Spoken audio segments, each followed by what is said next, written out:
ধন্যবাদ সুমন। নমস্কার। 4ই জুন দু ধরনের পরীক্ষার্থীরা অত্যন্ত ব্যগ্র হয়ে ফলাফলের জন্য অপেক্ষা করছিলেন। একদল পরীক্ষার্থী আমাদের অশোক স্তম্ভের তলায় 543টা আসনের জন্য প্রাণপণ লড়াই করছিলেন এবং ওই রেজাল্ট শিটের দিকে চোখ রাখছিলেন যে ফলাফল বেরোলো বলে। আর অন্যদিকে 23 লক্ষ পরীক্ষার্থী যারা কিনা ডাক্তার হবে বলে পরীক্ষা দিয়েছিল, তাদেরও ফলাফল সেই 4ই জুন 2024 সালে বেরিয়েছিল। এবং খুব দুঃখের সঙ্গে জানাচ্ছি যে ন্যাশনাল টেস্টিং অথরিটির দৌরাত্ম্যে আজকে সেই 23 লক্ষ ছেলেমেয়েরা যারা ডাক্তার হবে বলে সরল বিশ্বাসে পরীক্ষা দিয়েছিল, আজকে যখন আমরা we are celebrating the politics of India, আজকের দিনে সেই 23 লক্ষ ছেলেমেয়ের একটা সাংঘাতিক অনিশ্চয়তা এবং অন্ধকার ভবিষ্যতের সামনে দাঁড়িয়ে রয়েছে। আমাদের বৃহত্তর আলোচনার মধ্যে সবাইকে, প্রধানমন্ত্রীকে, প্রতিটি দেশের নাগরিককে, প্রতিটি রাজ্য সরকারের যারা আজকে আপনারা আছেন আমাদের সঙ্গে, তাদের অনুরোধ করব আমাদের রাজ্যের অন্তত সেই অসহায় ছেলেমেয়েগুলোর কথা ভুলে যাবেন না। ফিরে আসি আজকের প্রসঙ্গে। 4 জুন যখন রেজাল্টটা বেরোলো, তখন একটা অদ্ভুত জিনিস খেয়াল করলেন। সেই অদ্ভুত জিনিসটার নাম হচ্ছে এক্সিট পোল। প্রতিটা চ্যানেলে প্রতিটা সোশ্যাল মিডিয়াতে যারা ভোটের পণ্ডিত, যারা হাতে ক্যালকুলেটর হাতে করে একেবারে ভবিষ্যৎবাণী করে দিয়েছিল ডেসিমাল পয়েন্টে কে কটা সিট পাবে, সেই এক্সিট পোলের পরে দেখা গেল যে সমস্ত ভোটের পণ্ডিতদের মহা নিষ্ক্রমণ হয়ে গেল। কেন নিষ্ক্রমণ হলো? সেই ভারতবর্ষের এই 100 কোটি ইলেক্টোরেটের যারা অতি সাধারণ মানুষ, যাদের মধ্যে এখনো মাথা পিছু একজনের মধ্যে 5 জনের মধ্যে একজনের এখনো অক্ষর জ্ঞান হয়নি, যাদের 4 জনের মধ্যে একজন এখনো আমাদের ওই বিপিএল এর সীমানার আশেপাশে, সেই ডেফিনিশন অফ বিপিএল এর মধ্যে যারা লুকোচুরি খেলছেন, সেই মানুষগুলো আমাদের সমস্ত পাণ্ডিত্যকে উপেক্ষা করে তাদের মতামত জানালো। এবং এই ভোটে আমাদের 100 কোটির ওপর যে জনসংখ্যা, সে তারা জানিয়ে দিল যে আমরা হয়তো আপনার হাতে প্রধানমন্ত্রী গাড়ির স্টিয়ারিং হুইলটা ছেড়েছি, আমরা হয়তো আপনার হাতে অ্যাক্সিলারেটরে পাটা আপনি হয়তো দিয়েছেন, কিন্তু ব্রেকে একটা পা এখনও আমরা রেখে দিলাম। কারণ বর্তমান বাস্তব ভারতবর্ষকে আজকে বলছে যে আমাদের এই ছুটন্ত ভারতবর্ষের একটা লাগাম টানা প্রয়োজন, একটা রেশ টানা প্রয়োজন। কেন আমরা সাধারণ মানুষের মধ্যে আজকে আপনি চিন্তা করতে পারেন, from the time of Herodotus, from the time of Socrates, আজকে গণতন্ত্রের যে ইতিহাস আপনার আছে, আপনি ইতিহাসের পাতা উল্টে সুমন দেখবে যে আজকে এই যে ভারতবর্ষের এই সাধারণ ছাপোষা মানুষগুলো যেন এক হাতে দাঁড়িপাল্লা আর এক হাতে একটা টেপ ফিতে নিয়ে এই ভোটে ভোট দিয়েছিল।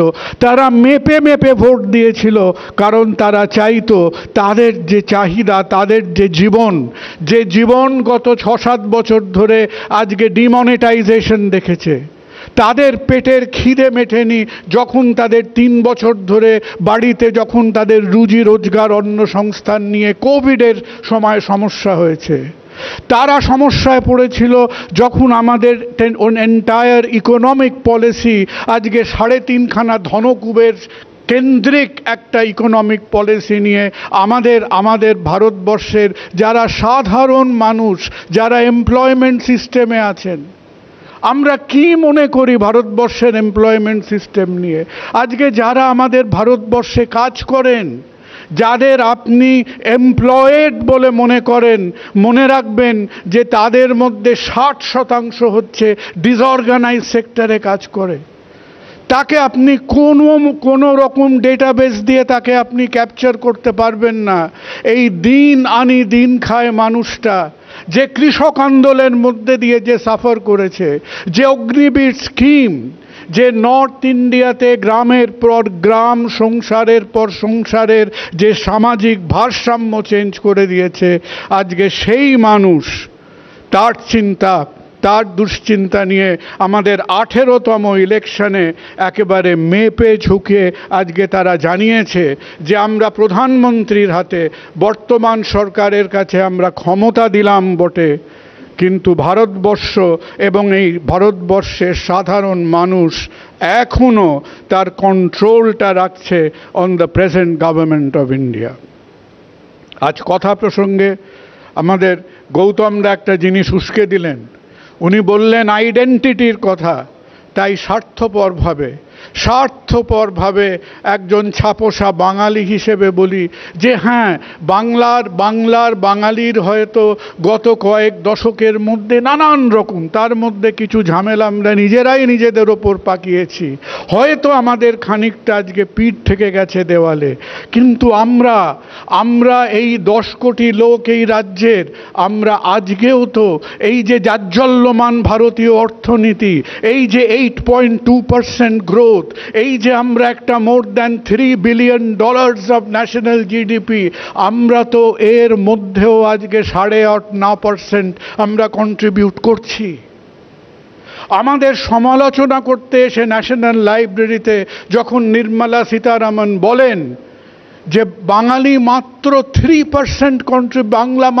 3% কন্ট্রিবিউট করছে to the national productivity growth, হয়তো উনি ঠিক, কিন্তু মার্জনা করবেন, একটা প্রশ্ন রইল যে গত 1.5 বছর 2 বছর ওপর কেন বাংলার ভাগ্যে, কেন পশ্চিম বাংলার ভাগ্যে, আমাকে উত্তর দিতে পারেন, মাত্র 0.7% অফ ন্যাশনাল ইনভেস্টমেন্ট কেন আমার রাজ্যে আসছে? কেন?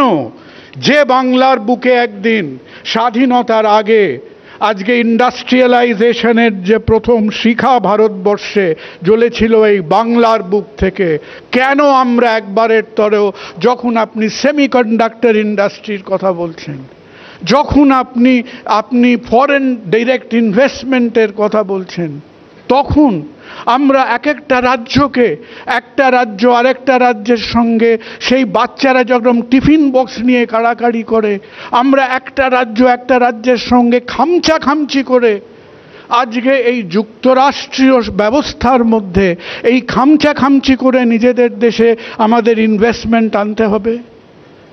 তাহলে কোথায় আমাদের সেন্ট্রাল গভর্নমেন্ট? এই যে 18তম ইলেকশন দেখলেন, এই যে 75-76 বছর স্বাধীনতার কেটে গেল, দশকের পর দশক আমাদের সেন্ট্রাল গভর্নমেন্টের ক্ষমতা বেড়েছে, আমাদের ডিসেন্ট্রালাইজেশন কমেছে। তাই যদি হয়ে থাকে, তাহলে যখন ইন্ডাস্ট্রিয়ালাইজেশনের কথা হচ্ছে, যখন ইনভেস্টমেন্টের কথা হচ্ছে, তখন কেন আমরা বাকি রাজ্যগুলোকে কতগুলো চঞ্চল ছেলে মেয়েদের মতো একে অপরের কাপড় কাড়াকাড়ি করে আমরা বলছি তোমাদের কাড়াকাড়ি করে জোগাড় করে নিতে হবে, আমরা কেন্দ্রীয় সরকার, আমরা ভারতবর্ষের শাহেনশাহ, আমরা কিন্তু ডিস্ট্রিবিউশন অফ ইনভেস্টমেন্ট এই দেশে আমি করতে পারবো না। আজকে বাংলা দাঁড়িয়ে উঠে বলছে যে আমরা যতটা গুজরাট মডেল অফ ডেভেলপমেন্টকে আমরা যতটা কুর্নিশ করি, আমরা যতটা বাহবা দিই, গুজরাট সেন্ট্রিক ডেভেলপমেন্টে আমাদের ততটাই অ্যালার্জি আছে। সেমিকন্ডাক্টর ইন্ডাস্ট্রি থেকে আজকে যখন ওয়ার্ল্ড কাপ ফাইনাল অবধি আমরা গুজরাটের বাইরে যদি ভারতবর্ষটাকে চিনতে না পারি, তাহলে প্রধানমন্ত্রী আমাদের মার্জনা করবেন যে ভারতবর্ষের বাকি 29টা রাজ্য কিন্তু আমার মনে হয় এই অসম বন্টন of investment and opportunity in India এটাকে মেনে নেবে না। তাই আজকে যে অভিজ্ঞতার মধ্যে দিয়ে আপনারা প্রধানমন্ত্রী হলেন, আপনারা দেখুন যেন আমরা division of opportunities across country এটা আমরা করতে পারি। আজকে বাংলা আপনাদের কাছে বলে যে আমরা যখন আমাদের এখানে ইন্ডাস্ট্রিয়ালাইজেশন চাইব, আমরা যখন সফটওয়্যার চাইব, আমরা যখন ম্যানুফ্যাকচারিং ইন্ডাস্ট্রি চাইব, সেখানে আমরা আপনাদের সহযোগিতা আশা করি। বারবার ইডি সিবিআইয়ের কথা উঠেছে, মেনে নিলাম, আমরা বোকা লোক, তার উপরে ডাক্তার। আপনাদের কোথায় দুর্নীতি হচ্ছে, কতবার ইডিকে আসতে হবে, কতবার সিবিআইকে আসতে হবে, আপনারা বুঝে দেখুন। কিন্তু প্রশ্ন রইল, যদি অসংখ্যবার কেন্দ্র থেকে সিবিআই আসতে পারে, ইডি আসতে পারে, তাহলে একটা আরবিট্রেশন কমিটি আসতে পারে না কেন? প্রশ্ন রইল আমাদের কেন্দ্রীয় সরকারের অন্তরাত্মার কাছে, যে এই যে একটা সংসদীয় যুক্তরাষ্ট্র কাঠামো, that is mandated by Article 1.1 of Indian Constitution, সেই অনুযায়ী আমরা যদি সাপে নেউলে ঝগড়া করতে পারি, তাহলে আমাদের বকেয়া নিয়ে, তাহলে আমাদের ফাইন্যান্সিয়াল নিয়ে, তাহলে আমাদের আয়ুষ্মান ভারত নিয়ে, কেন এই যে আয়ুষ্মান ভারতের পিছনে 7,500 কোটি টাকা খরচা হচ্ছে, সেই 7,500 কোটি টাকার মধ্যে পশ্চিমবঙ্গের 10 কোটি মানুষের টাকা নেই? যদি সেই অর্থ আমরা বরাদ্দ করে থাকতে পারতাম, তাহলে এটা কি ঝগড়াঝাটির ব্যাপার? যদি এটা নিয়ে আপনাদের রাজনৈতিক মতানৈক্য হয়ে থাকে, তাহলে সেই রাজনৈতিক মতানৈক্যকে রিজলভ করার মতো আমাদের ভারতবর্ষের এই 1,23,000 শব্দের সংবিধান আমাদের শেখায়নি যে কি করে আমরা এই রাজনৈতিক খুনসুটির ওপরে কেন্দ্র রাজ্য একসঙ্গে একটা ফাংশনিং ফেডারেল কনস্টিটিউশনকে আমরা ইমপ্লিমেন্ট করতে পারি। 76 বছর বয়স হয়ে গেল, এখনো যদি আমরা কিছু ওই চঞ্চল কিশোর কিশোরীদের মতো ব্যবহার করি, সেটা কিন্তু একটা বিকশিত ভারতের ঠিক শোভা পাচ্ছে না। 30% লোক, আজকে ডক্টর ব্যানার্জি যে কথাগুলো বলছিলেন, জেনে রাখবেন, উচ্চবিত্ত 30% ভারতীয় তারা নিজেরা গ্যাঁটের পয়সা দিয়ে মেডিকেল ইন্স্যুরেন্স করছেন। যারা মাসিক 2,700 টাকার তলায় রোজগার করেন, তারা বিপিএল স্কিম পাচ্ছে। আর মাঝখানে যে 40% ভারতীয়কে আপনি মাসে 2,800 টাকা রোজগার করার জন্য মধ্যবিত্ত বলছেন, তাদের যখন আজকে চিকিৎসার প্রয়োজন হচ্ছে, তারা আজকে ঘটি বাটি বেচে ঋণগ্রস্ত হয়ে চিকিৎসা করছে। আজকে যে কটা আপনি বিজেপির রাজ্য ইনক্লুড করে দেখুন, দিল্লি, লখনৌ, আহমেদাবাদ, প্রত্যেকটা শহরে আপনি প্রথম 10টা হাসপাতালের নাম লিখুক, আমরাও সেই দোষীদের মধ্যে পড়ি, যারা কিনা ওই ঝকঝকে তকতকে কর্পোরেট হসপিটালের মধ্যে আমরা আছি। আজকে কর্পোরেট হসপিটালরা নিজেদের এলিটিজম ভারতবর্ষে দেখায় কি বলে, আমি বাবা গভর্নমেন্ট স্কিম করি না। গান্ধী জীবন দিয়ে দিয়েছিলেন হরিজনের তকমা হারাবে বলে, আর আমরা যে গভর্নমেন্ট স্কিমকে নিয়ে আজকে বড়াই করছি, আমরা বড় বড় হাসপাতালরা সেই নেকলেস নিয়ে আমরা দামি বেনারসি শাড়ি ঝুলিয়ে বিয়ে বাড়িতে ঘুরে বেড়ার মতো আমাদের মেকি আভিজাত্য আমরা প্রকাশ করছি এই বলে যে বাবা ওই গভর্নমেন্ট স্কিম আয়ুষ্মান হলো, ওই সমস্ত গরিব গুরবদের ব্যাপার আমরা ছুঁয়ে দেখি না।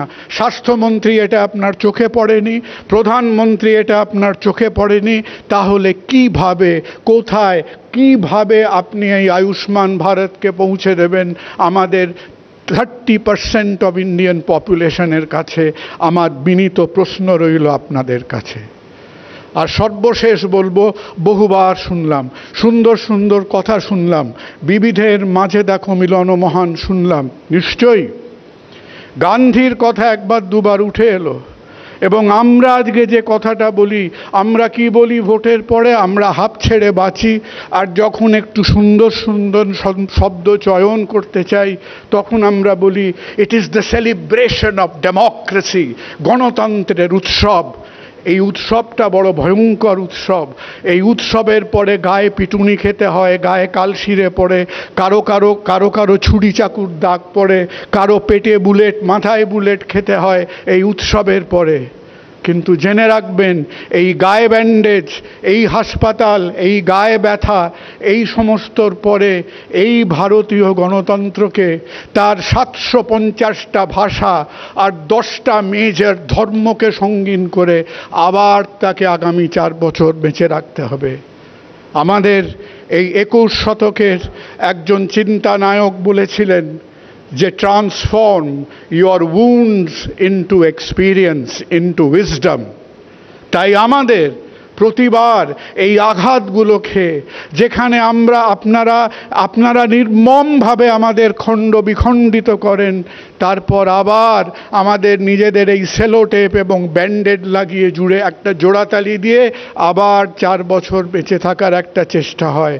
আপনি আমার মার্জনা করবেন, আমি অনেক ছোট আপনাদের থেকে, কিন্তু ওই গলার মঙ্গলসূত্র নিয়ে টানাটানি আর মাইনরিটিকে বলা যে তারা আমাদের দেশে কিনা সামাজিক অনুপ্রবেশকারী, এই কথাগুলো প্রধানমন্ত্রীর মুখে মানায় না। আপনি বলবেন না, আপনি একটু সংযম রাখার চেষ্টা করুন, কারণ আপনার ওপরে আমাদের সমাজ দাঁড়িয়ে আছে যে কিভাবে আপনি এই ভারতবর্ষকে সামনে নিয়ে যাবেন বলে। গান্ধীর কথা বহুবার বললেন। গান্ধী যখন 30শে জানুয়ারি 1948-এ বিকেল 5:15 লুটিয়ে পড়লেন মাটিতে এবং তাকে যিনি গুলি করলেন, আমাদের কেউ কেউ এখনো ভাবেন যে আমরা কোন দলে পড়ি, আমরা আক্রান্তের দলে পড়ি না আমরা আততায়ীর দলে পড়ি। এখনো কি ভারতবর্ষ ভাবছে যে কাকে আজকে আপনি বেছে নেবেন, গডসেকে না গান্ধীজে? গান্ধীকে তার মৃত্যুর 15 দিন আগে জিজ্ঞেস করা হয়েছিল, একজন খুব সম্ভব নিউ ইয়র্ক টাইমসের রিপোর্টার জিজ্ঞেস করেছিলেন, mister Gandhi, how do you see the future of India? Gandhi চুপচাপ 2 মিনিট ভেবে বলেছিলেন, India's future will be decided by India's present. তাই আবার বলি যে ভবিষ্যতের ভারতবর্ষ কি হবে সেই নিয়ে বড় বড় রূপকথা বলে লাভ নেই। বর্তমানে বাঁচুন, বর্তমানের মানুষগুলোর দিকে চেয়ে দেখুন। ভোটের হাওয়ার কথাটা বাদ দিন, পেটের খাওয়ার কথাটা চিন্তা করুন। তাহলে আপনাদের মধ্যে, আপনাদের বাস্তব বোধের মধ্যে, আপনাদের সামাজিক সহমর্মিতার মধ্যে বর্তমান ভারতবর্ষ তার ভবিষ্যৎকে খুঁজে নেবে। নমস্কার।